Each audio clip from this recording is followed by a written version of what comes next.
So this video explains how to fill out the Form 1 for both PJAS and Lehigh Valley Science Fair. This form is one that's required for all projects. On the first line, you must include your name and the title of your project.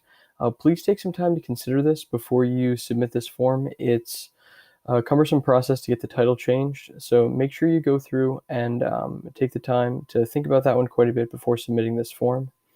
You do have to check all of the boxes in here. So checking that you have reviewed the rules and guidelines, you've reviewed the completed checklist for 1A, and then the research plan and project summary. So there will be videos for each of these required forms. So there'll also be a 1A video and then one for the research plan or project summary. But you have to check that you've reviewed those. This one is for me to check, right? I've worked with the student. We've discussed the possible risks involved in the project. This is something that you need to include in your research plan, any possible risks that are involved in the project. 4 is one that you have to check off. The project involves one or more of the following and requires prior approval by the review board. So if you're dealing with either humans, vertebrate animals, or any kind of microorganisms, or anything organic as far as maybe recombinant DNA or other tissues, you need to check that box and identify which ones you're working with. If you're unsure of whether part of your project applies for this, certainly ask and I can help you with those. It says items are to be completed by all projects. So this one you got to check off to show that you've included them. So you need the adult sponsored checklist, which is Form 1. That's the one you're dealing with now. So you check that one off. You do need the student checklist, which is the 1A, which we'll be covering in a later video. So you just check these off to show that you've included them. The research plan or project summary, the approval form, the 1B form, anything else that you need on here, because some of these are only when applicable, then you would check those off as well.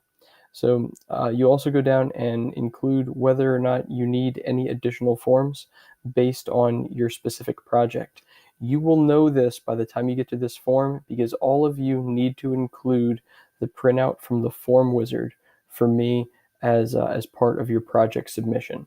So the form wizard will indicate for you whether you need other forms. So the forms that are listed up here are forms that are required for all projects.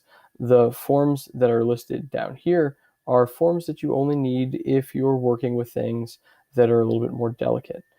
So for the last one to talk about on here are the hazardous chemicals, activities, and devices. You have to have approval from the review board before moving forward with the project that has a Form 3 or a qualified scientist form. So if you're working with somebody in a lab, say you're working, at Cedar Crest or you're working at Lehigh, something like that, you need to have review board approval before you work on those kinds of projects. You need to fill out my information at the bottom. Just have my name as your sponsor. You leave the signature and the date open. Those are two for me to fill out as I'm reviewing your paperwork. But then you include the phone number for the high school and then my email address, right? So there will be other videos on the other forms that you need to include. Let's go through these one at a time. The next one will involve the student checklist, the 1A form. Thank you for watching.